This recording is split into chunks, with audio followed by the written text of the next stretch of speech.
Welcome to the OnPar podcast from the beautiful Winners Award showroom here in Coconut Creek. Today I've got my buddy from Top Gun, Scott. How's it going, Scott? It's going well. Thank you for having me on. Well, thanks for coming down. I know you had a super far drive since your shop is like, what, 8 minutes away or something It's like that? It's like 16 minutes. All right, well, we appreciate Yeah. you making the trip. You know, you and I met through a golf networking Correct. event. I know you do a lot of golf networking. I know you do a lot with charities, which we have a very soft spot in our Yep, in our absolutely. hearts for here at the On Par podcast. So tell us a little bit about your business and how you got into it. So we're a custom fitting and golf repair studio. So it's all about fitting everybody with the right equipment for the right budget. And do you guys work with everybody from the I don't have golf clubs yet to I buy new golf clubs every year kind of people? I do, but when it comes to the custom fitting, the brand new, just getting in the game, it's a different fit. It's value. It's make sure they like it before they spend thousands of dollars on a set. Mm-hmm. I'm not out there to empty wallets. I'm there to get them what they need for the right price. So what do you tell somebody that comes to you and says, hey, look, I just started doing some golf networking for business. I'm brand new to the sport. Maybe I took a lesson or two. Like, what do you tell that guy or girl? So we have a lot of those in our arsenal. Oh, and it's a big area of my business as well. But for the most part, I'm bluntly honest with all of my customers. Please. And I will just flat out tell them, I said, don't waste your money on hours of fittings. Don't waste your money on spending on the brand new, everything out of the box, brand new stuff. Let's go look in the used section. I do have value lines or high-end name brands that are a lower price point for people like that. And I also have some off-brand stuff that works perfectly for the guy that's just getting into it. The technology in the clubs isn't going to make a huge difference for a beginner. Okay. They need to spend time at the range, take some lessons, go have fun at Top Golf, go do some simulator golfing.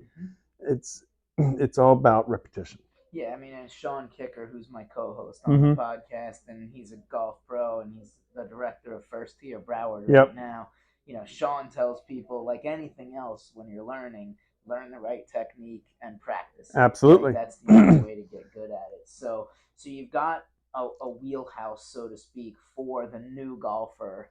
And then let's say somebody who's been playing for a couple of years and they want to go from shooting 107 all the time to shooting in the 90s. What kind of direction do you take? So with that person, the style of club, unless they're already playing a club that's too small for them or not forgiving enough for them, they're not moving into a new section of clubs yet. They're still staying in that same game improvement way. But a lot of times it's something as simple as a quarter or half inch of length or 1 or 2 degrees of loft or lie to get yourself set at the right angles to utilize the entire club face with all your technology. Where a lot of people, they have a club that's too upright, so by the time that they pull it flat, they've only got a half or a third of their club head to use. Gotcha. A lot of times, I recently had a guy that his 3-wood was going nowhere. We tried, 40 shafts that I have in the shop for him. Nothing changed. We added 12 grams of weight to the back edge of his 3-wood, and he added 20 yards. Okay. So he was willing to buy a new 3-wood, whatever shaft, didn't matter what it was. Could be Autoflex for 800, or it could have been a Pro Launch for 70. Doesn't matter. He would have bought whatever to get the yardage. Yeah. Ended up costing him time in the simulator and a weight.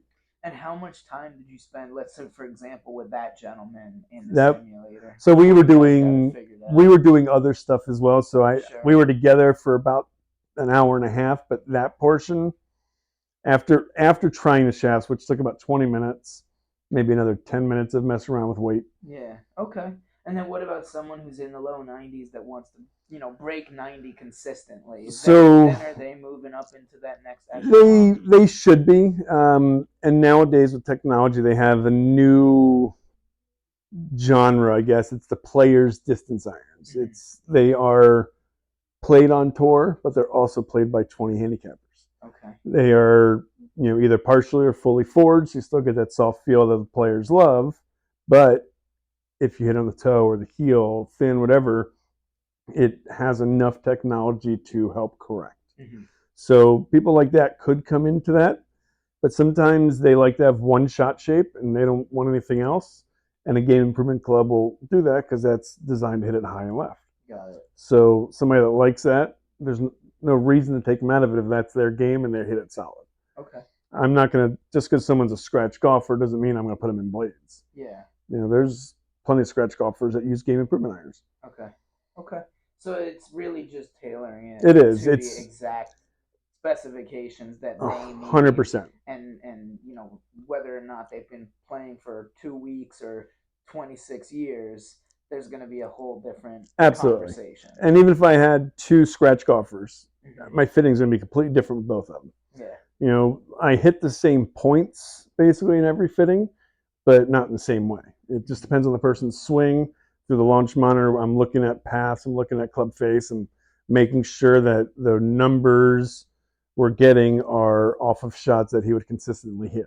I don't care about the best shots. Well, most of us are consistently inconsistent, so Correct. that's got to be a huge challenge. It is. It's a very big challenge. So when I'm doing the final comparisons, I get rid of the best shots, I get rid of the worst shots, I worry about the averages. Okay. Golf's all about the averages. Got it. And how did you get into this business? So when my first sport was hockey, Okay. and my hockey team went to a driving range, and it just it was just one of those things like match made in heaven. And I knew I wasn't doing anything with hockey after becoming an adult in a way. So I started playing, working at golf courses as a bag boy, a range picker, and then when it came to college time, I wasn't the best academic at school, so I had a very low GPA. So I ended up going to the Golf Academy of Americas, which is no longer around anymore. Okay. But it's a associate's degree, but it's all golf related. So like instead of your standard history of golf. When we're doing our economics and anything like that, it's around a pro shop or tournament operations. It's all the same academics in a way, but it's just taught in a different way. So I got my first club repair certification there.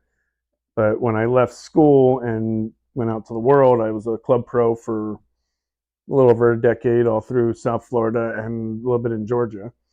But all the clubs, I always did all the club repair. I just always enjoyed it.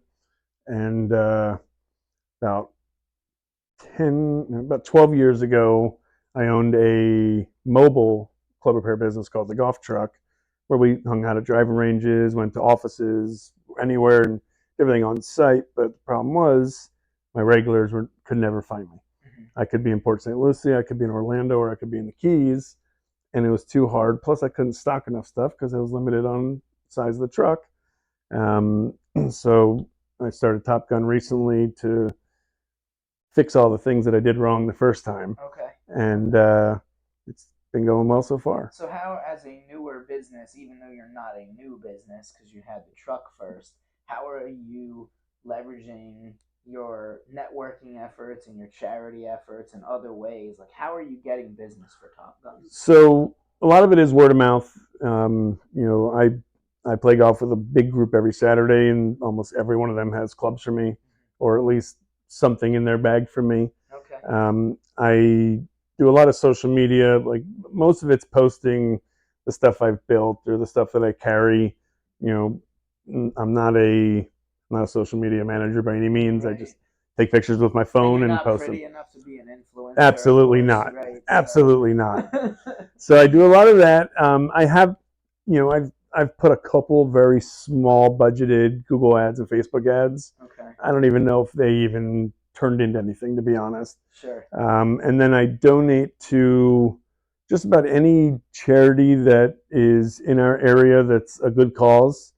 And then I also work with the Junior Golf Association of Broward.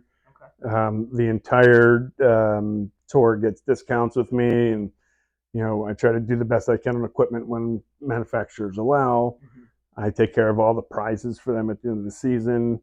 So I give them just a bunch of credit towards the shop, basically, so they can, get stuff that's better than they normally be able to afford. Right. I played my first year in high school golf with a Wilson Pro Staff box set, graphite shaft. I couldn't even tell you if it was a flex. Don't even know. Yeah, least expensive. It was like New 150. It beginner. was only Yeah, 150 sure. bucks for the box, and my mom was a waitress, so I didn't. We didn't have that kind of money to go out Yeah. and spend that kind of money, and I know a lot of these kids don't either. A lot of times I'll get trade-ins that are really valueless in a way, Mhm. but I can still use them for the kids. Like even today, a guy just gave me a driver shaft that he traded in towards some work. I can't sell it. It's nothing that Mhm. I would sell in my shop because it's an OEM shaft, not an aftermarket. But for the kids, if someone just has struggled and doesn't have the money to fix something, I've got it laying around You for them. got a solution Yeah, for it. Yeah, that's really cool. So tell me more about the charities. I mean, what kind of charities do you like to get involved? You said as long as it's a good cause. So like, give us a few examples of some charities, and then tell us what you will donate because we work with charity tournament planners. We work with people that are planning trade shows. I mean, we'll have the right type of clientele if you sure. kind of guide us a little bit. So I'd like an actual charity. Not that I don't like to give to the in memory of this guy or this woman or something like that, or the 25th reunions. Mhm. Like I'll still donate to them if they reach out to me, but I'm not reaching out to them to donate to. I need, medical, Kids helping charities, kids, veterans anything with kids. I charities. love helping veterans. I offer a discount to any first responder, any military veteran or active. If you're in a hospital setting, police setting, whatever it is, Nurses that want to play golf. everything. Okay, My all right. wife's an occupational therapist, and during COVID, she was in that hospital every single Mm-hmm. day. So Gotcha. I like to help out anywhere I can. Okay. And Um, then what do you donate to these charities? so I've been trying different packages over the Yeah. last year and so, but usually I give out a putter fitting, an hour full swing fitting, usually a set of grips installed with putter grip, Mm-hmm. the Tour Velvet standard size. Um, And do they typically auction these things off or raffle them or they're a both or whatever, little bit. I tell them they can do whatever they want whatever that'll they want? bring them in extra money. Okay. I do a lot. I do anywhere from $50 to $300 gift certificate towards repair services and fittings. Specification checks, because a lot of people's clubs are not what they say. Their 8 iron is not what it says. Or they hit two clubs the same distance, Mm-hmm. or their driver doesn't go as far as their 3 wood. Probably just a shaft issue. Mm-hmm. Things like that. So And, specification check kind of opens their eyes to that kind of stuff. okay. And is it a situation where nothing can replace the right technique and the right amount of practice, or is it a situation where like where's the cost benefit analysis, I So guess? I'm known to undersell. Okay. If someone comes in for a fitting and I'm not getting great results, but they still want to buy it, like I am the first person to say, is it worth? He might have an $800 shaft in his hand. Is it really worth it? Or the one that's next is 3% difference at worst, and Mm-hmm. it's the numbers come out to like a yard. Why not get that for 275? Right. And most weekend golfers or guys and girls who golf for business or Mm-hmm. play in the occasional charity event, etc., it's not worth it, Right. right? Like Okay. even I have 500 plus demo shafts in my wall, so I can use whatever I want. I currently have a $60 shaft in my 3 wood, and I love Okay. it. So it's It's just about fit, not has about nothing to price. do with money. Okay. And there is not one item in my shop that's better than the one next to it. They're all great for somebody. Okay. Okay. You know, And what other types of things do you have in the shop? Like, paint us a picture. so I've got, picture walking into a custom fitting shop where the whole wall is just full of shafts and then lines and lines of club heads. So I don't carry every brand, but we carry lots of brands. Um, all of my shafts are aftermarket and or tour issue. I don't use OEM stuff that comes standard and stuff because it's not built the same. Mm-hmm. They're built just with different materials, different, just everything. So everything that's in my wall, when we hit it in the demo cage, that's exactly what you're going to get when we're done. Got it. If I have the heads in stock, my retail ones, once we figure out which head they like, I'll fit them with their head. Mm-hmm. And if I have the shaft already in stock, I'll fit them with their shaft. Yeah. and dial it in right away. But with all of my fittings, everybody gets a test and tune, is what I call it.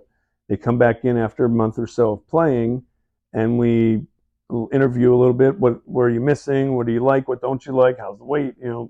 Things like that. And then we hop in the cage for a few minutes and just double check everything and make sure it's all still reading the same way from our fitting. So, I mean, is 99% of what you do education? Because I would think Oh that yeah, the guys that I play golf with and the ladies that I play golf with wouldn't even know what to ask because it's like 1,000%, 90% of them. 1,000%. Okay. So a lot of people go into a fitting thinking, oh, I want the new this or I want the new this or whatever.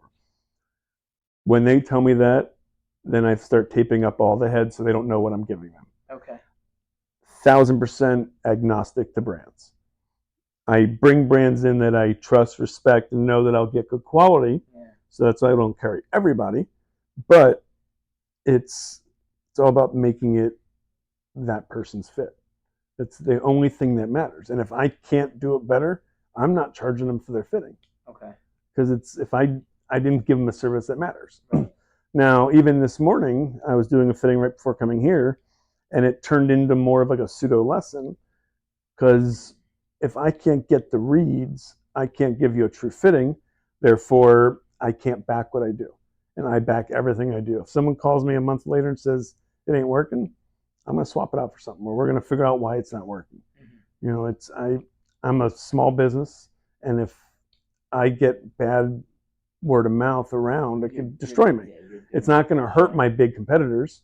They deal with it every day. I don't have that luxury. Right. So you got to take care of everybody like Absolutely. your family, which is an awesome thing, especially when a lot of people just want to send a text Right. and get results. You can't do that with golf. And I'm not out there to empty anybody's pockets. I'm not there to upsell them. I'm not a salesman. Mm-hmm. I don't sell one thing that's in there. Now, if they ask me what my personal thoughts are on something, I'll tell them how I did or didn't like it on the course.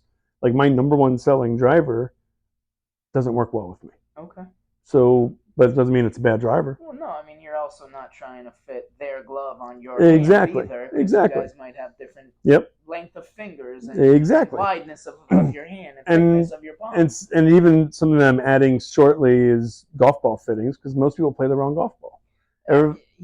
I'm glad you said that because that was going to be my next question. So go ahead, please. So most people want to play Pro V, TP5, Chrome Soft, all the $50, $55 golf balls. Well, if you have a wicked slice, that Pro V1 is making your slice that much worse because the spin is increasing because you're playing a high spin ball. So if you're spinning it high and you're slicing, it just makes it more slicey. Or you have you're hitting a ball that's too hard or too soft, so it's not compressing, and you're not getting the value out of that ball. You might need to go to something that's much lower so you can compress it, and in turn, you'll gain distance, you'll gain direction, and control. And it matters in chipping, it matters everything. In putting, it matters in everything. Everything. So that's interesting. And then, I mean, there's new equipment and new balls, and now PXG has a ball, and I mean, and of course we know why these manufacturers. There's over 50 manufacturers of golf balls. Right, and they make new things every year because,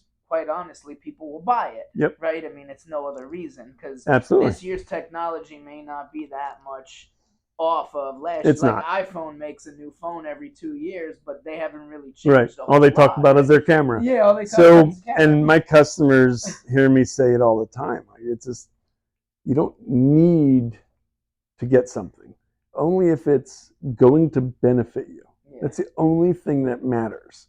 And if they're not going to benefit them, number one, I'll say to them, why spend the money? Mm-hmm. It's not going to work. Like it's not doing it for you. Like your club that you have right now is perfectly fine. Every one of my customers will always say, well, it's towards the end of the year. What's coming out next year? I said, honestly, you don't need to change every 2 years. Yeah. If you wear your grooves out or something like that, different story. But there's guys on tour that are playing clubs from 20 years ago still. Oh, I got invited to the PGA show again this year, and I can't wait to go to demo my favorite week. I can't wait to go to demo day and try all this stuff, but it doesn't necessarily mean it's going to make me, shoot 92 to 97 to shooting 82 to 87, right? Exactly. Now there are certain things that statistically do say that they better your round right away. Grips. Grips are designed to last about a year. Okay. If you play more than once a week, every 6 or 8 months. Once they start getting slick and shiny and cracking, your grip pressure changes. Mm-hmm. In turn, you lose distance, you lose direction, you lose confidence. People, it blows my mind how many times people come in my shop with grips that are 10 years old. Happens every day. Okay. And people need to learn to, that's the easiest way to control your score right off the bat. So I 100% need to come see you next week because I've got a bunch of golf coming up. I've got travel for golf coming up, and I'm sure that my grips are at least over a year old. Oh, I'm So sure. I'm ready. I'm ready. I have to come see the shop anyway because I haven't been And yet. the easiest, quickest, well, we'll call it a fitting, but it's not even really a fitting, is when we check loft and lies.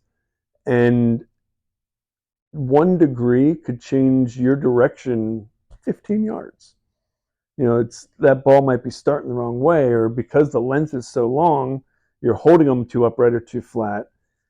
It takes about 10 minutes of a few swings Mm-hmm. and another 15 minutes of putting in the bending machine and fixing them. Okay. It's not expensive. So I've been selling myself short by not going to Top Gun Custom Golf. Is Absolutely. what's going That's on. All that's right. the issue. It's All right. most people don't know about a lot of the things. And when people are at my shop, though, they always mention about what they've learned, because I want them to know why we're doing what we're doing. Okay. Now, I might not tell them why I gave them a certain club as they're hitting it, because I don't want their mind to swing differently. But besides that, like, I'm transparent about everything, because why not? They're going to figure it out one way or another. Well, we'll have to tell my audience at OnPar now that we'll have to have part two after I go Absolutely. and get tweaked up so that we can do a follow up. Absolutely. So we'll set that up as well. Any specific when we go to the PGA show, because I know you'll be there as well. Any Yep. specific tips, tricks? I mean, you've been going to many more years than Yeah, I have. I've gone to about 20 or so. I've gone to two, so you got I'm 10 not. times as many. This is going to be my first year in probably 10 plus that I'm going to go to demo day, Okay. because a lot of the manufacturers that I deal with on a daily basis aren't getting booths anymore. They're just doing demo day. Okay. So I had to And change that's around. the big guys like the TaylorMade. No, this is like the shaft companies, grip companies, Oh, okay. my smaller Japanese brands, things like that. So you got to pace yourself, and you got to make sure you have a big enough bag to carry all your little brochures. And there's not as much giveaways as there used to be back in the day, where you'd walk out with all kinds of crazy stuff. But you still get a lot of literature and little things here and there. And it's I'll be at the Winners Award Group booth, of course, Yep. and we're probably going to shoot some podcasts up Sure. there as well. But my idea is, at least if I don't have a big enough bag, we can use one of the duffel bags and Yep. stick it under the table and go start walking. I don't go towards the apparel section unless like last year I was looking for like logoed stuff, which I ended up not finding because I need such small amounts. So I'm only using basically a third of the place, because I don't care about the course maintenance stuff and the course management stuff. I just need grip, shafts, heads. Yeah, that doesn't really apply to you. And simulators. Right, because we also do simulator sales and installs. So I'll meet with a lot of them and see what kind of new tech is coming out. Did you do the ones at Lauderdale Links by any No. chance? No. Okay. No. We had their owner Brian on as well. Yeah, he was at my shop recently, actually. Okay. Yep. That guy hits the ball a long way. So it's So, all right, well, cool, man. So tell our audience, how can we get in touch with you? Give us your social media links. Like, let's help you out a little and get our audience in front of you, and vice versa. So the website is www.topguncustomgolf.com. There's a contact us page on there. You can send us a message through there, or you can call us or text us at 754-354-FORE. And then we are on Instagram, Facebook, LinkedIn, and Twitter, and it's at Top Gun Golf FL.